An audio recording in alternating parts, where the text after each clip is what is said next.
My name is Madison Hart. I'm 36 years old. And the day my boyfriend told me he wanted a divorce was the day I learned that some people can walk away from anything, even their own child, if it no longer fits the future they've imagined for themselves. Looking back now, I should have seen it coming. Maybe the signs were there all along. Maybe I just didn't want to believe the man I loved could become someone I no longer recognized. Ethan Carter and I met in our late 20s. He was ambitious, charismatic, and incredibly driven. Those qualities attracted me to him at first. He always had a plan, always knew where he wanted to go next. When we started dating, I admired that confidence. 2 years later, we were married. 3 years after that, our daughter Lily was born. For a long time, everything seemed normal, happy, even. Or maybe that's the lie people tell themselves when they're standing in the middle of something that's quietly falling apart. About a year before the divorce, things began to change. At first it was small. Ethan started staying late at work. Then the business trips became more frequent. A 2-day conference somehow turned into 4 days. A quick, overnight meeting became an entire week. Whenever I asked about it, he had an answer ready. Work is crazy right now. We're expanding. You wouldn't understand the pressure. The last one always stung, not because he was trying to hurt me, because he genuinely believed it. As if my career somehow mattered less than his. As if the work I did wasn't real work. I stopped arguing. Instead, I focused on Lily. I handled school pickups, homework, dinner, bath time, bedtime stories. Every evening, Lily and I would sit together waiting for Ethan to come home. Sometimes he arrived after 8, sometimes after 9. Occasionally even later, he would eat whatever meal I had left for him, then disappear into his home office. The distance between us didn't happen overnight. It happened inch by inch, conversation by conversation, missed dinner by missed dinner.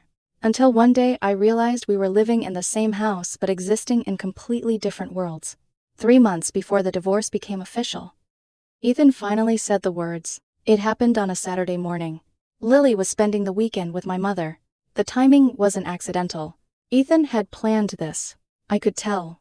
He sat across from me, at the kitchen table. Coffee steaming between us. Expression blank. Controlled. Calculated. Madison, I want a divorce. For a moment, I honestly thought I'd misheard him. I stared, waiting for him to smile. Waiting for him to tell me it was a joke. He didn't.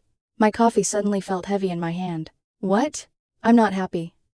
The words landed like ice water. Haven't been for a while. Can we talk about this? No. His answer came immediately. Too quickly. Like he'd rehearsed it. I've already made up my mind. I swallowed. What about counseling? No. What about us? His eyes didn't move. I've already spoken to a lawyer. That hurt more than the divorce itself. You hired a lawyer before talking to me. I needed to understand my options. Your options, not our options, not our future. His. Only his. A few minutes later, he handed me a business card. The attorney he recommended, as casually as if he were recommending a mechanic. That was the moment I realized something fundamental had already ended long before this conversation. The man sitting across from me wasn't trying to save our relationship. He was trying to conclude a transaction. So I hired my own lawyer. A very good one. And for the next 2 months, our lives became paperwork. Documents. Emails. Negotiations. Asset lists. Custody proposals. Everything we'd built together, reduced to numbers on a page. Then came mediation. A cold conference room downtown. 4 walls. 1 long table. 2 lawyers. 1 mediator. And 2 people pretending they were discussing finances instead of dismantling a family. I sat across from Ethan. He barely looked at me. His lawyer began outlining demands. The house. The savings. The better vehicle. The retirement funds. Item after item. My attorney calmly took notes, preparing responses, building counter-arguments. Then Ethan spoke. And everything changed. I don't want custody. The room became silent. I blinked, certain I'd misunderstood. He continued. Madison can have full custody. The mediator stopped writing. My lawyer slowly raised his head. Even Ethan's own attorney looked confused. I stared at him. You don't want Lily? His face remained completely calm. No. I have a new position starting soon. It requires travel. Longer hours. More responsibility. I can't be a single father and do this job. You are her father. I'm aware. She's 5. Ethan. I know how old she is. The way he said it was what broke something inside me. Not angry. Not emotional. Just irritated. As if Lily's age were an inconvenient detail in a contract. You're better with her anyway. He added. My lawyer's pen froze above the page. Ethan leaned back in his chair. You already do most of the parenting. Because you stopped coming home. Exactly. He said it like I had made his point for him. Then it makes sense. You keep her. You keep the routine. You keep the stability. His lawyer cleared his throat. Perhaps we should take a short break. No. Ethan said. There is nothing to discuss. I've thought about this. The mediator looked at him carefully. You understand what you're saying? Yes. You are voluntarily giving up custody of your daughter. I'm being realistic. Realistic. That was the word he used. Not heartbroken. Not conflicted. Realistic. I looked at my lawyer. He gave me the smallest nod. Just enough. Because we both understood. Ethan had just changed the entire negotiation. So I folded my hands on the table and said, Fine. Everyone looked at me. Even Ethan. Fine, he repeated. Yes. I'll take full custody. Sole legal and physical custody? His lawyer immediately straightened. My client should still maintain certain parental rights. I looked at him. Does your client want custody? The room went still again. Ethan's attorney turned toward him. Ethan did not hesitate. No. Then I want the house. I said. The primary savings account. The newer car. Lily needs stability. She keeps her room. Her school. Her home. Ethan's jaw tightened. That's not fair. I almost laughed. Fair. The word sounded absurd in that room. You just gave up your daughter. My lawyer slid a revised agreement across the table. His voice was steady. My client is prepared to sign today, if these terms are accepted. Ethan stared at the pages. For the first time, something flickered across his face. Not guilt. Calculation. He was measuring Lily against square footage. Against bank accounts? Against the freedom he wanted so badly. Then his phone lit up beside his hand. Only for a second. But I saw the name. Vanessa. He turned the screen over fast. Too fast. And suddenly, the air in the room changed for me. Because I knew. Maybe not everything. Not yet. But enough. There was someone else waiting outside this marriage. Someone who had already been promised the version of Ethan that didn't include bedtime stories. School lunches. Or a 5-year-old girl asking when Daddy was coming home. Ethan picked up the pen. Signed. Initialed every page. No hesitation. No shaking hand. No last-minute question about Lily. No request to see her. Nothing. When the papers slid across the table to his lawyer, the man went pale. For one strange second, he looked at Ethan like he didn't recognize him. Are you certain? He asked quietly. Yes. You understand this is permanent? I can read. The mediator signed, with a face she didn't bother hiding. My lawyer signed. Then I signed. 8 years of love. Effort. Compromise. And family ended under fluorescent lights on a Tuesday afternoon. Ethan stood first. Buttoned his jacket. Collected his phone. He didn't look at me when he left. He didn't ask about Lily. He just walked out. And I sat there staring at the empty chair across from me. Understanding something that would take me months to fully accept. I hadn't lost him that day. Lily and I had been released from him. The divorce was finalized 3 weeks later. Fast. Faster than anyone expected. When two people agree on almost everything, and there is no custody battle, the system moves quickly. The judge signed the paperwork. The marriage officially ended. I kept the house, the savings, the newer car. Most importantly, I kept sole custody of Lily. Ethan received the investment account, the older vehicle, and the freedom he'd fought so hard to obtain. He moved out that weekend. I made sure Lily was at school when it happened. I couldn't bear the thought of her watching her father pack his belongings and walk away. Some memories stay with children forever. I wasn't willing to let that become one of hers. That evening, after dinner, I sat beside her on the couch. The television was on. Neither of us were watching it. My stomach felt sick. I had rehearsed the conversation all day. None of the words sounded right. Lily. Sweetheart. She looked up, her stuffed rabbit tucked under one arm. Yeah. I took a breath. Daddy and I are going to live in different houses now. Her face immediately changed. The smile disappeared. Why? Because he chose a future that didn't include us. Because ambition mattered more than family. Because somewhere along the way he stopped seeing you. But obviously I couldn't say any of that. Sometimes adults need different things.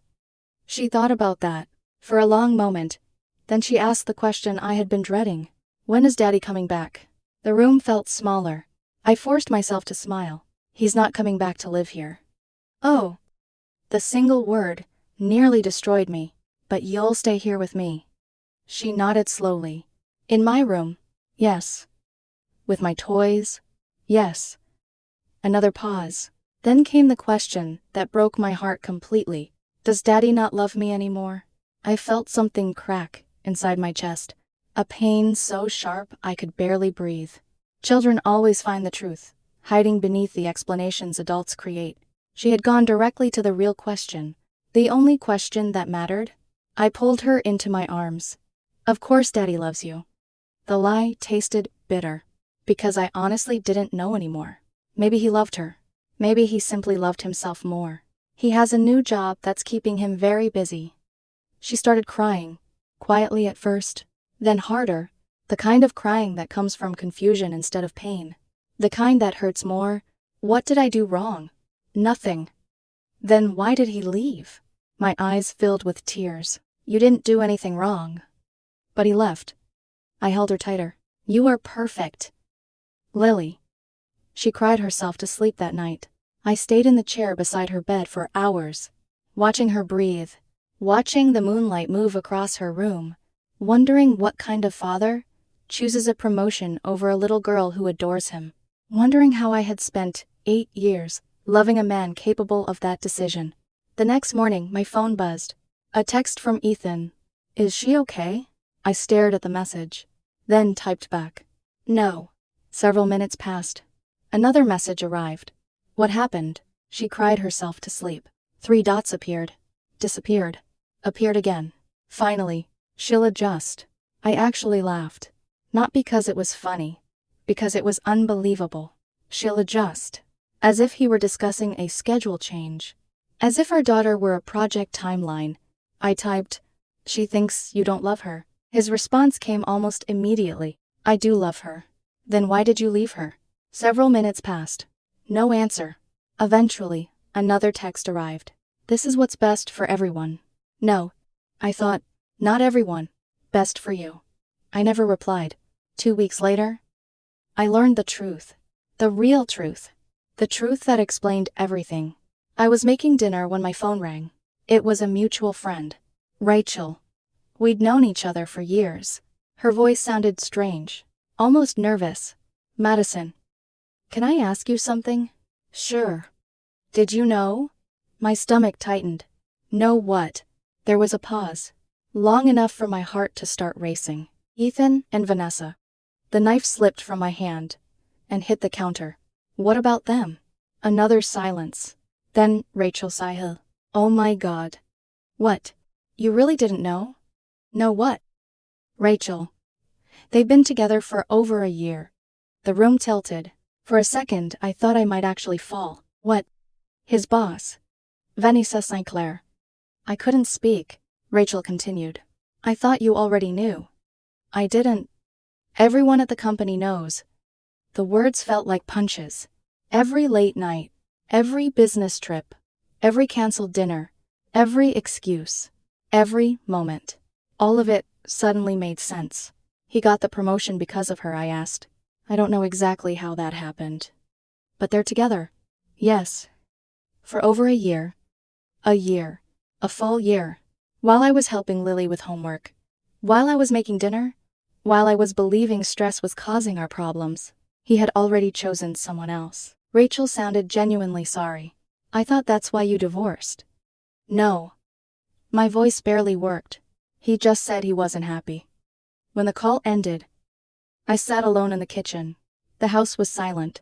Lily was upstairs coloring, and for the first time since the divorce, I stopped wondering whether I'd somehow failed. Because the marriage hadn't died from incompatibility, it had been replaced. Ethan hadn't fallen out of love. He had redirected it. Toward Vanessa. Toward a life that required no sacrifices. No school conferences. No sick days. No 5-year-old asking difficult questions. The affair didn't make his decision hurt less, but it made it understandable. And somehow, that was worse. Because it meant every choice had been deliberate. Every lie. Every excuse. Every signature on those custody papers. Deliberated. That night, after Lily went to bed, I called my lawyer. He answered on the second ring. Everything okay? No. I told him what Rachel had revealed. About Vanessa. About the affair. About the year of lies. When I finished, there was silence. Then he sighed. I suspected something like that. You did. Not specifically. But people don't usually give up custody that easily, unless there's another life waiting for them somewhere. I stared out the kitchen window. The backyard was dark. The swing set sat motionless beneath the porch light. Can I do anything with this? I asked. Legally. Yeah. No. The answer came quickly. The divorce is finalized. Custody is finalized. Financially, you actually came out ahead, because you accepted full custody. I hated that he was right. There was nothing left to fight over. Nothing left to win. Yet part of me wanted consequences. Wanted accountability. Wanted Ethan to face what he'd done. He should have to answer for it. He will. How? My lawyer's voice softened. Because he'll have to live with it. I didn't respond. He continued. One day, Lily will be old enough to ask questions. That thought made my stomach twist. And one day, Ethan will have to answer them. After we hung up, I sat alone for a long time. Eventually, I realized revenge wouldn't fix anything. It wouldn't heal Lily. It wouldn't undo the nights she'd cried herself to sleep. It wouldn't make Ethan become the father she deserved. So I let it go. Or at least I tried to. A month later, my phone rang again. This time, it was Patricia, Ethan's mother, my former mother-in-law. The moment I answered, I knew something was wrong. She was crying. Madison. Patricia. Is it true? My chest tightened. What part? The custody. Her voice cracked. Did Ethan really give up custody of Lily? I closed my eyes. Nobody had told her. Nobody had told his father. They had discovered it from someone else. Yes. The silence on the line felt endless. Then she began sobbing. Not quietly. Not politely. The kind of crying that comes from genuine heartbreak. Oh my God. I didn't know what to say. Because I was still trying to understand it myself. Finally, she whispered. Why? You'd have to ask him. I did. And he won't talk about it. That sounded exactly like Ethan. Patricia inhaled shakily. Can I still see Lily? The desperation in her voice nearly made me cry. Please. I swallowed hard. Of course you can. Really? Patricia. You didn't leave her. The woman started crying again. Harder this time. Thank you. That weekend, she came over, along with Ethan's father, Robert. They arrived carrying gifts, books, puzzles, a giant stuffed elephant. Lily ran into their arms the second she opened the door. The smile on her face nearly broke me, because for a moment, she looked like herself again. Not the confused little girl wondering why her father disappeared. Just Lily. Happy. Lovell. Safe. Patricia spent the afternoon reading stories. Robert built elaborate block towers that Lily immediately knocked over. The sound of her laughter filled the house. I hadn't heard that sound often enough lately. Later that evening, after Lily went to bed, Patricia sat across from me at the kitchen table. Her eyes were red, Her hands trembled around a cup of tea. I don't understand. Neither did I. I raised him better than this. I believed her, because she had always been a wonderful mother, a wonderful grandmother, a kind person. How does a father just walk away? The question hung between us. Neither of us had an answer.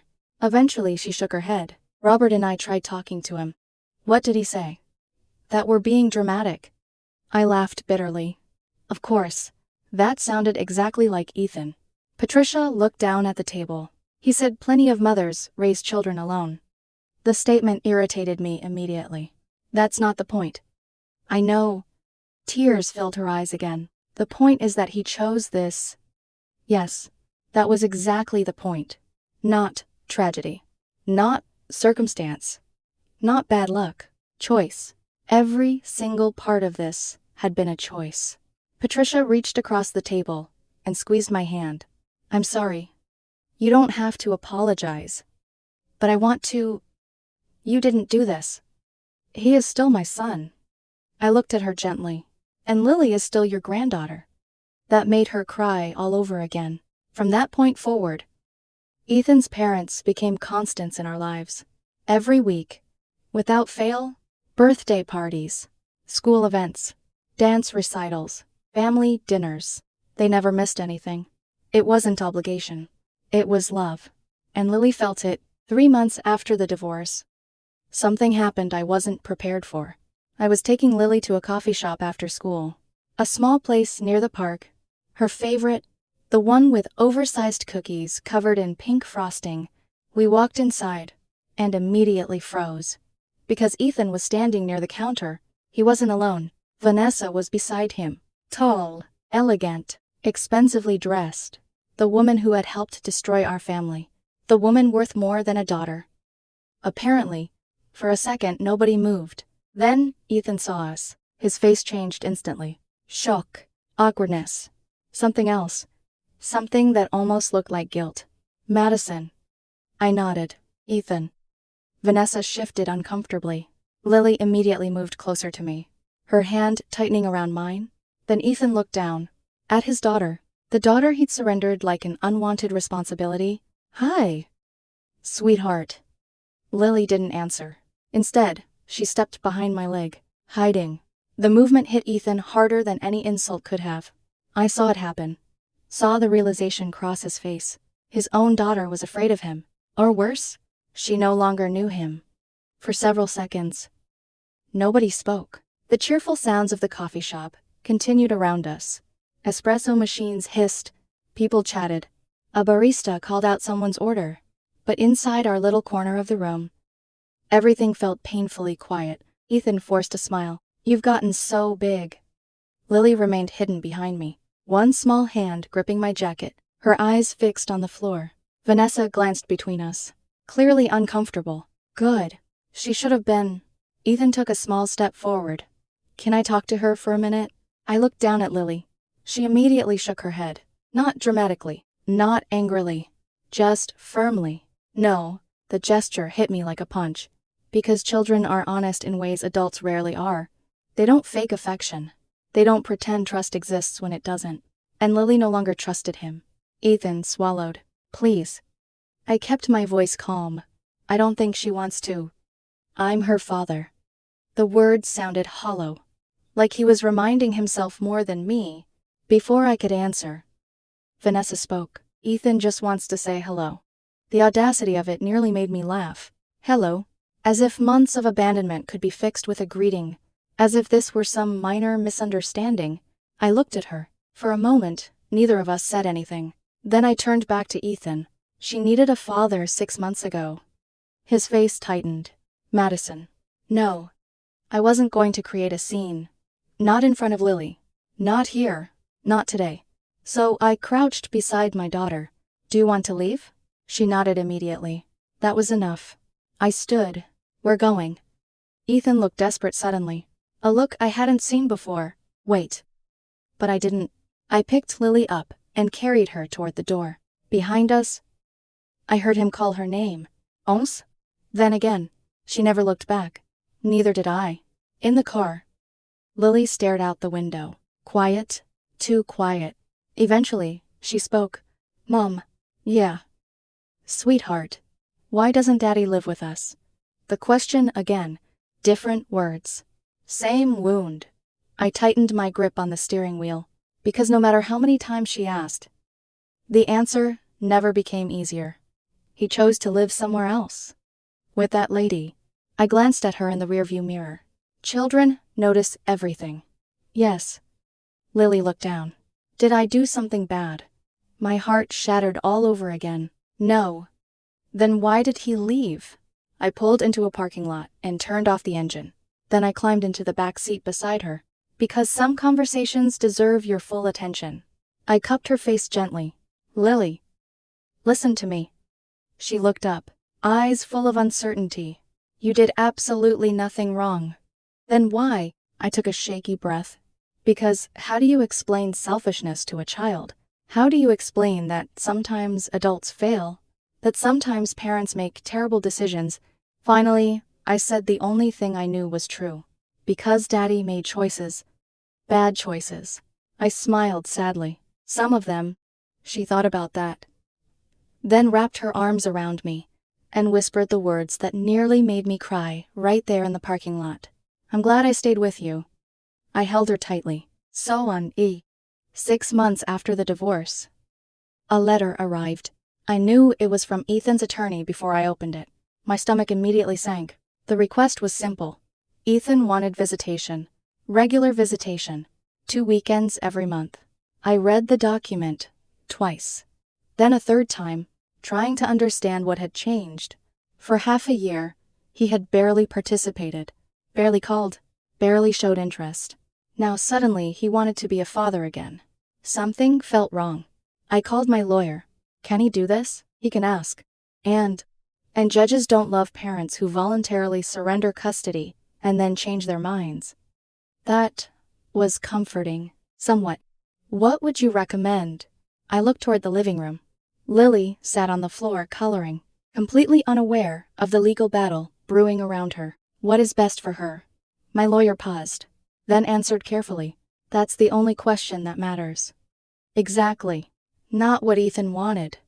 Not what I wanted. Only Lily. After several days of thinking, I made a decision.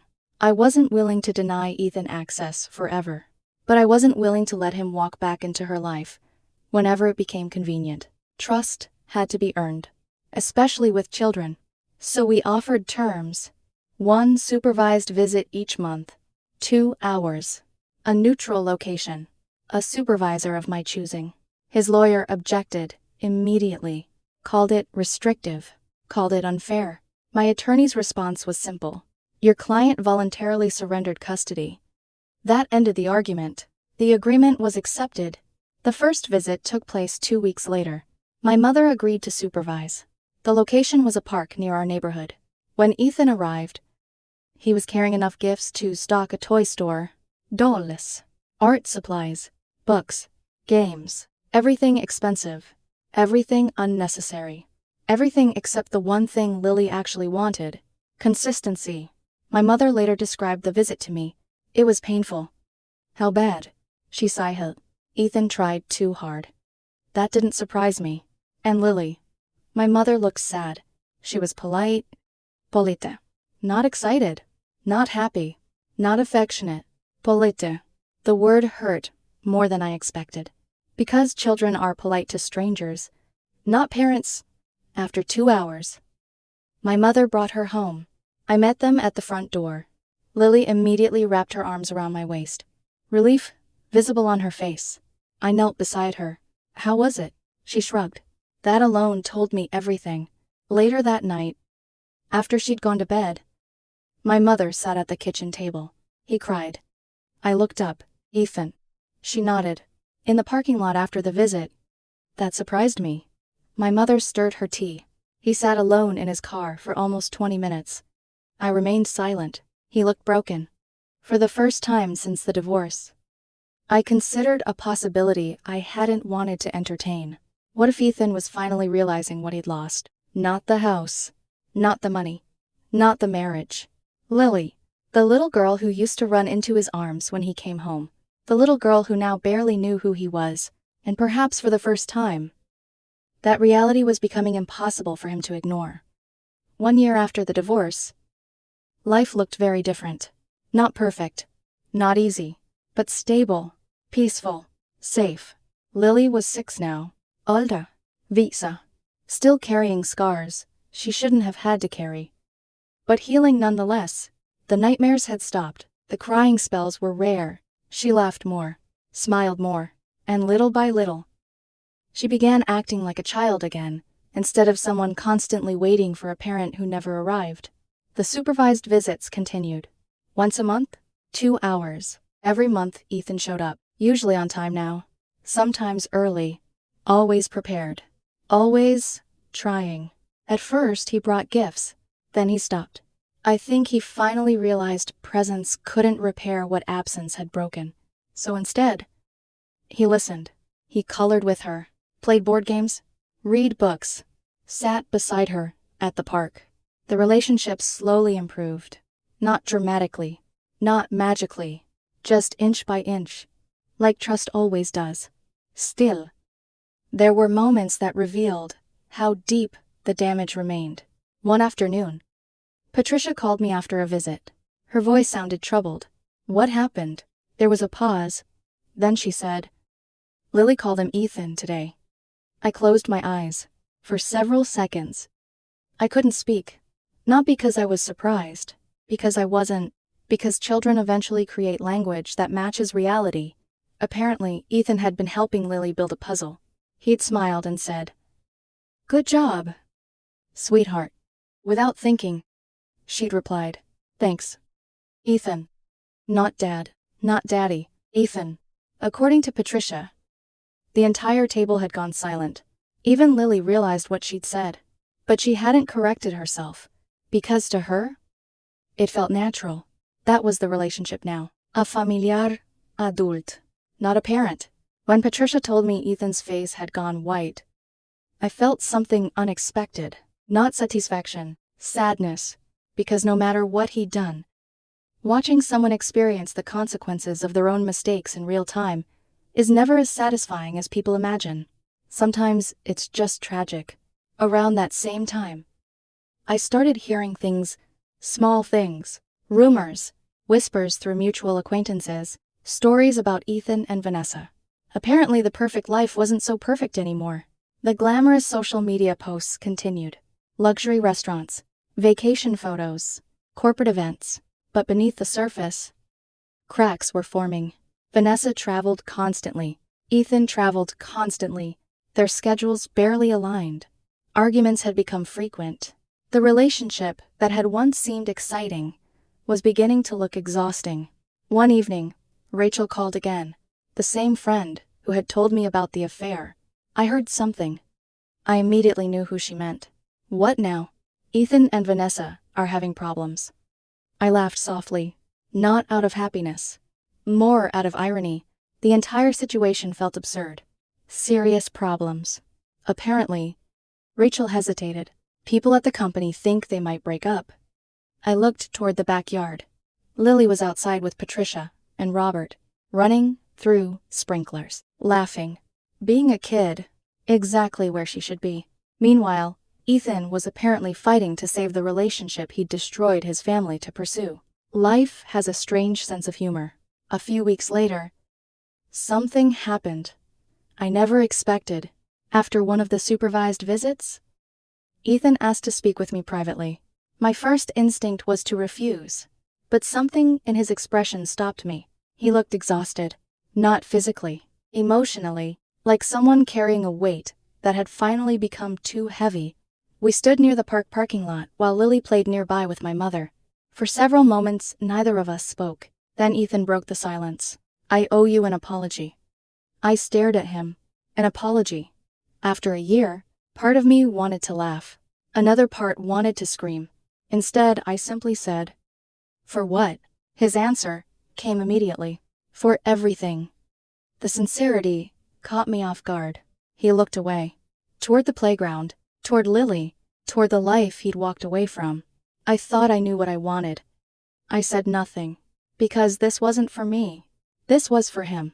A confession. maybe even a reckoning. I thought success would make me happy. There it was. The truth? The thing underneath everything. The thing that had been driving him all along. The promotion. The travel. The money. His voice cracked slightly. I thought if I just got there, everything would finally feel right. And did it? The question hung between us. Ethan laughed bitterly. A hollow sound. No. For the first time, in a very long time, he looked completely honest. Not defensive. Not arrogant. Not calculating. Just honest. I lost my daughter. The words were barely above a whisper.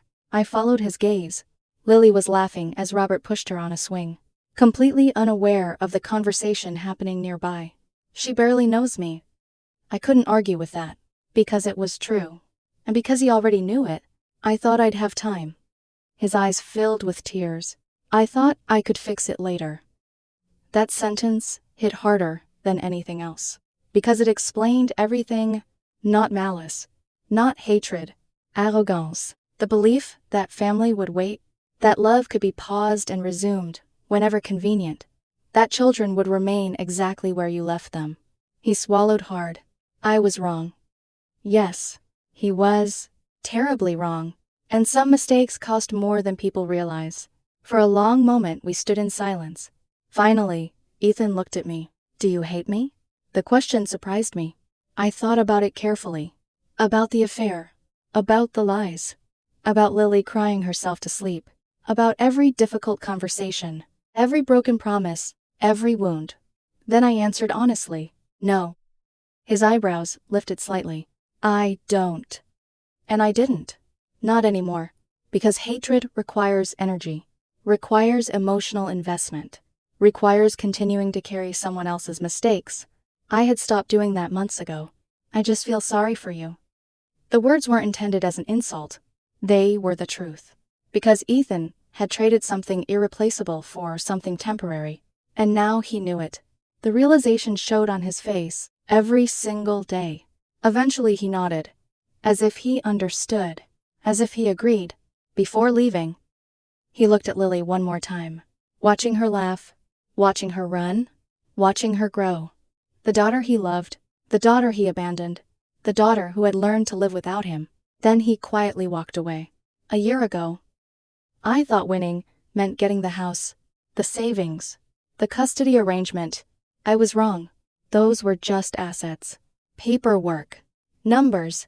The real victory was much simpler. Every night when Lily goes to sleep, she knows she is loved. She knows she is wanted. She knows someone chose her. Every single day. Without hesitation. Without conditions. Without calculating whether she fit into some future plan. Patricia and Robert still visit every week. They never stopped. They became anchors in Lily's life. Proof that family isn't defined by one person's failures. It's defined by the people who stay. People still ask me if I'm dating. If I'm angry. If I regret anything. I always give the same answer. My focus is Lily. Because that's where it belongs. One day she'll be old enough to understand everything. Old enough to ask harder questions. Old enough to read the documents if she wants. And when that day comes, I'll tell her the truth. Not the angry version. Not the bitter version. The honest version. That her father made choices. That those choices hurt people. But that none of it was ever her fault. Because the most important lesson I can teach her isn't about betrayal. Or divorce. Or abandonnement. It's this. Someone else's inability to love properly is never proof that you are unworthy of being loved. Lily was always worth choosing. She still is. She always will be. And that's the difference between Ethan and me. When life demanded a choice, I chose her. Every time.